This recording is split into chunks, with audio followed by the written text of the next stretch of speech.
Hello friends, welcome to Tasty-Easycooking. Today நம்ம என்ன recipe பார்க்க போறோம்னா ஒரு புடலங்காயில புடலங்காய் 65 புடலங்காய் கூட்டு and then புடலங்காய் பொரியல் எப்படி செய்ய பார்க்க போறோம். வீடியோக்குள்ள போறதுக்கு செல்ல மறக்காம subscribe பண்ணிடுங்க and then bell icon click பண்ணிடுங்க. அப்பதான் நான் போற ஒரு வீடியோ உங்களுக்கு வந்து சேருவாங்க. சோ எப்படி செய்ய பார்க்கலாம். சோ நீ புடலங்காய் ரெசிபி செய்யறதுக்கு நான் ஒரு பெரிய புடலங்காய் வாங்கி வச்சிருக்கேன். இது ஒரு புடலங்காய் விலை வந்து 35 rupees. இது ஒரு சில நாட்டு புடலங்காய் or பாம்பு புடலங்காய்னு சொல்லுவாங்க. ஸோ அதை ஃபஸ்ட்டு க்ளீன் பண்ணி எடுத்துக்கலாம். க்ளீன் பண்ணுறதுக்கு இது மாதிரி கொஞ்சம் லைட்டாக சொரன்னு இருக்கிற சூரி எடுத்துக்கணும். பாருங்கள் இது வந்து நல்லா சொரன்னு இருக்குது. இந்த மாதிரி சூரி எடுத்துக்கோங்க. எடுத்துக்கிட்டு இது மாதிரி வந்து நல்லா மேல்தூள் வந்து நிற்கிடுங்க. ஸோ பாருங்கள் இது மாதிரி நிற்கணும். இதே மாதிரி நான் எல்லாமே நீக்கி எடுத்துக்கிறேன். ஸோ ஃப்ரெண்ட்ஸ் பாருங்கள் நான் எல்லாமே வந்து மேல்தூள் புள்ளுமே நீக்கி எடுத்துட்டேன். ஸோ இந்த அடிப்பகுதி மட்டும் நமக்கு தேவையில்லை அதை போட்டுடலாம். ஸோ இப்போ க்ளீன் பண்ணி எடுத்துக்கிட்டேன், கழுவி எடுத்துக்கிட்டேன். இங்கே பாருங்கள் நல்லா க்ளீனாக இருக்குது. இப்போ 65 செய்கிறதுக்கு புடலங்காய் கட் பண்ணி எடுத்துக்கலாம். ஸோ 65க்கு வந்து ரவுண்டாக தான் கட் பண்ணி எடுத்துக்கணும். உங்களுக்கு எந்த அளவு தேவை அதுக்கு தகுந்த மாதிரி கட் பண்ணிக்கோங்க. ஸோ பாருங்கள் நான் அந்த அளவில் வந்து குட்டி குட்டி கட் பண்ணி எடுத்துக்கிறேன். கட் பண்ணிவிட்டு அது உள்ளே இருக்கிற அந்த விதையை மட்டும் எடுத்துடுங்க. ஸோ இது விதையை இது மாதிரி வந்து எடுத்துடுங்க.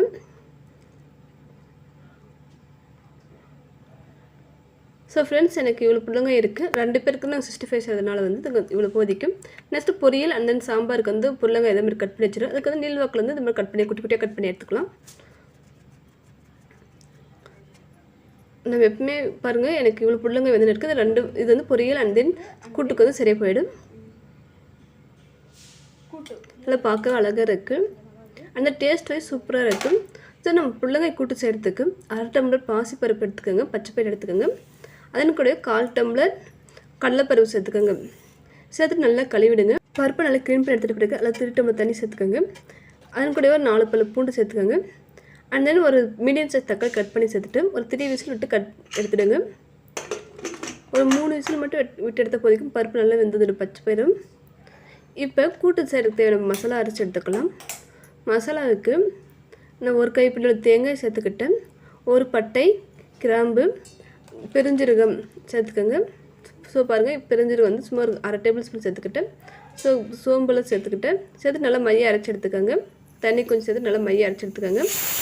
இப்போ ஒரு பெரிய வெங்காயம் ஒன்று கட் பண்ணி எடுத்துக்கலாம் வதக்கிறதுக்கு. ஸோ ஃப்ரெண்ட்ஸ் நான் இது மாதிரி பெரிய வெங்காயத்தை கட் பண்ணி எடுத்துக்கிட்டேன். இப்போ ஒரு வானல் சூடு பண்ணிவிடுங்க. சூடு பண்ணிவிட்டு தேவைக்கேற்ப ஆயில் சேர்த்துக்கோங்க.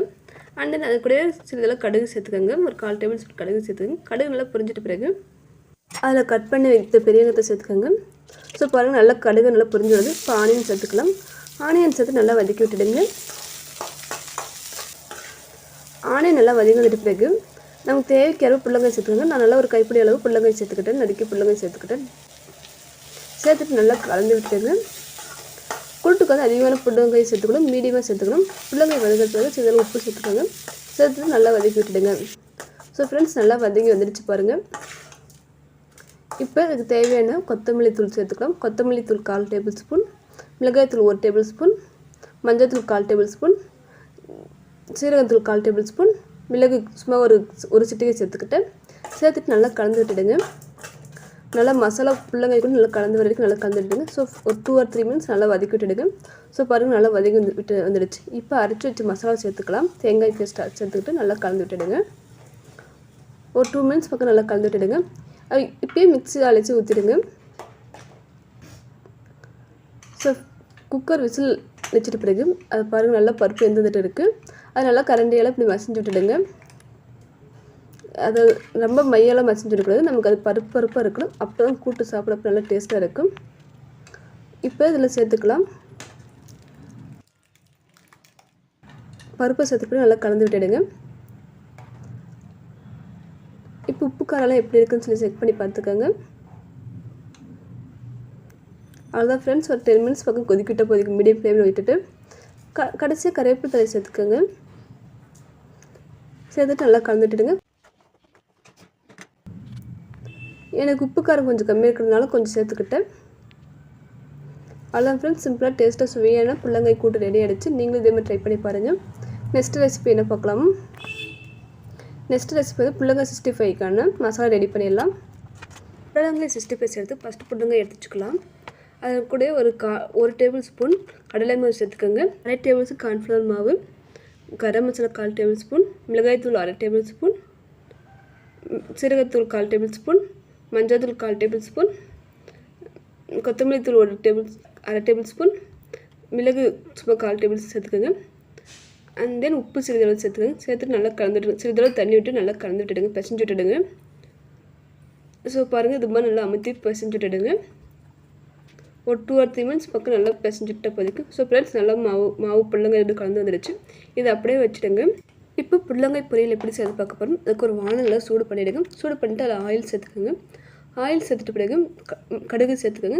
கடுகு நல்லா பொரிஞ்சு வந்துட்ட பிறகு நறுக்கி வைத்த ஆனியன் சேர்த்துக்கலாம். ஸோ ஃப்ரெண்ட்ஸ், நல்லா கடுகு நல்லா பொரிஞ்சு வந்துடுச்சு. இப்போ குட்டி குட்டியாக நறுக்கி வைத்த ஆனியன் சேர்த்துக்கோங்க. பொரியலுக்கு வந்து இது மாதிரி குட்டி குட்டியாக நறுக்கி சேர்த்துக்கோங்க. கூட்டுக்கு வந்து நான் வந்து பெரிய நீள்வாக்கில் கட் பண்ணுங்க. பொரியலுக்கு வந்து இது மாதிரி குட்டி குட்டியாக கட் பண்ணிவிட்டு நல்லா சேர்த்துணும். ஸோ இப்போ நல்லா வதக்கி விட்டுடுங்க. ஆனியன் நல்லா வதக்கிட்ட பிறகு நம்ம கட் பண்ணி வச்சு புள்ளங்காய் சேர்த்துக்கோங்க.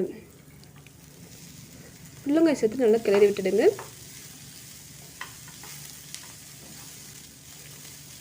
இப்போ புள்ளங்காய் வதங்கிறதுக்காக உப்பு சேர்த்துக்கோங்க. உப்பு சேர்த்து நல்லா கலந்து விட்டுடுங்க. நான் கருவேப்பிலை தழை சேர்க்க மறந்துட்டு அதனால் இப்போ கருவேப்பிலை தழை சேர்த்துக்கிறேன். இப்போ கருவேப்பிலை தழை சேர்த்துக்கோங்க. கருவேப்பிலை தழை சேர்த்துட்டு கொத்தமல்லி தூள் 1/4 டேபிள் ஸ்பூன், மிளகாய் தூள் 1/2 டேபிள் ஸ்பூன், மஞ்சள் தூள் 1/4 டேபிள் ஸ்பூன், சீரகத்தூள் 1/4 டேபிள் ஸ்பூன், மிளகாத்தூள் ஒரு சிட்டிகை சேர்த்துட்டு நல்லா கலந்து விட்டுடுங்க. ஸோ இது மாதிரி நல்லா கலந்து விட்டுடுங்க. ஸோ இப்போ சும்மா ஒரு 1/2 டம்ளர் கம்மியாக தண்ணி சேர்த்துக்கோங்க.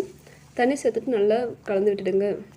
ஸோ இப்போ அடுப்பை சிம்மில் வச்சுட்டு ஒரு 5 மினிட்ஸ் பக்கம் நல்லா புள்ளங்காய் வேக விட்டுடுங்க. அதன் பிறகு தேங்காய் துருவல் சேர்த்துக்கோங்க. தேங்காய் துருவல் சேர்த்துட்டு நல்லா கலந்து விட்டுடுங்க.